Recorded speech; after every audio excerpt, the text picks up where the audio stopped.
What does it take to allow your vision of future-oriented goals to be navigated from the present?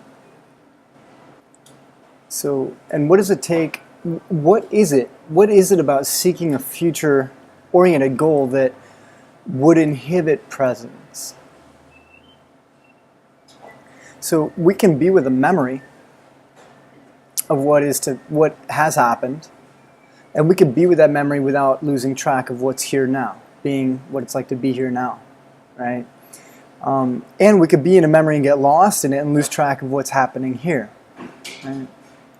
So it occurs to me that the leverage in navigating our memories in terms of the quality of our experience right now isn't what's happening right now. It's like, am I resisting this memory? Am I opening to it? Am I allowing it to impact me? Am I defended from it and reacting unconsciously from this memory? Right? So who's to say that that doesn't apply to our future orientation? And that's my question, is how does that apply? What's it like for us to be with our visions of what's possible in the future right now? And in exploring that, does what it takes to actualize those visions and the obstacles within, in terms of our resistance or not feeling worthy or whatever the obstacles might be, does the obstacles within, do they show up as we're being with what it's like to project into the future about this future goal? And if so, what does it take to, while honoring the present, get out of our own way in terms of how we relate to the future? Because again, what occurs to me is our leverage is right here. Our leverage is in the present. So Tony Robbins, in this first video, he says, life will pay any price you ask of it. So what is your price? You know, what does it take to apply that? Like, what is your goal? What do you want to give? And what is your price? What do you want to receive? And in service of what? What does your receiving serve? What is it dedicated to? So let's take a look at your personal vision right now, and take a look also what it takes to get out of your own way in terms of actualizing it, and see what happens. So what I want for you is, map out your vision. Give it a time frame. So pick, 1 year from today or 1 week from today, whichever. And map out some of your goals and make them specific. And then write them as though they're already complete. Right? So this is done, that is done, this is created, so on. And then for each goal, I want to invite you to just ask these questions. So what is it like for me right now to be with imagining this goal complete?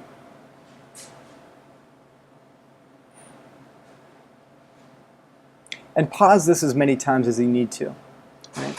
So, what daily habits could I enact in support of actualizing this goal?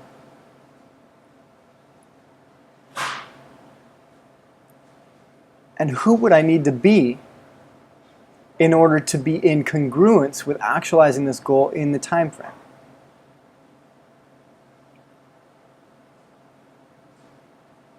Right? And so just notice what comes up and use the other practices to get at that. Whatever's showing up, just notice it, right? This is presence. And welcome it as it is.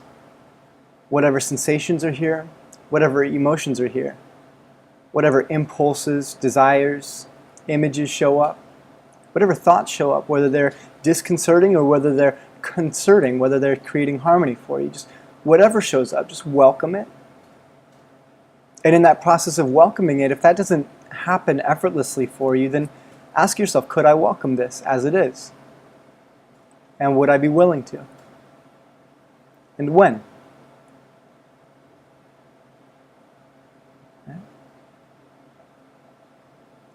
And if this doesn't result in a sense of release, a sense of harmony, an emergence of inspiration, get out a pen, get out a paper, and name in one word what's showing up. Is it frustration? Is it futility? Is it apathy? Is it tension in your neck? Name it. And then ask yourself these questions. Could I welcome this? And would I be willing to? And when? And then come back to presence. So this is presence and appreciation, right? Where in presence we're noticing what's here. Specifically to our interior. This is interior presence. We're noticing what's here. And then with the next breath, appreciation, we're welcoming it as it is. Right? So this is presence and appreciation. So what about integrity? What about coherence? So as you're ready, this could be after, this could be integrated, right? Ask yourself, would I be willing to? And I'll just ask you. But so when you ask yourself, you're going to say, would I? Right? When I ask you, I'll ask you, would you? Would you be willing to be who you need to be? Allow yourself to be who you must be to be in integrity, in coherence with the actualization of this goal. Right? And then wholeness. So what's in the way? What's in the way of you actualizing this goal? If you notice any disintegrity with this, let's look at a wholeness. What's your story about yourself? Why haven't you achieved this already? What's in the way? And so as you identify that, then allow yourself to just welcome that as it is. Is it a judgment about yourself? Is it a judgment about other people? Is it an evaluation about what's possible? Just notice what it is and welcome it. Would you be willing to allow yourself to be who you must be to actualize this? All right, and just run through this for each goal. Recognize what it feels like to do this practice. Recognize the benefit you get from this practice. Thank yourself for showing up for yourself, for your practice. If you get something of measurable value, if you feel more alive or more vigorous or more capable, then share this with your friends.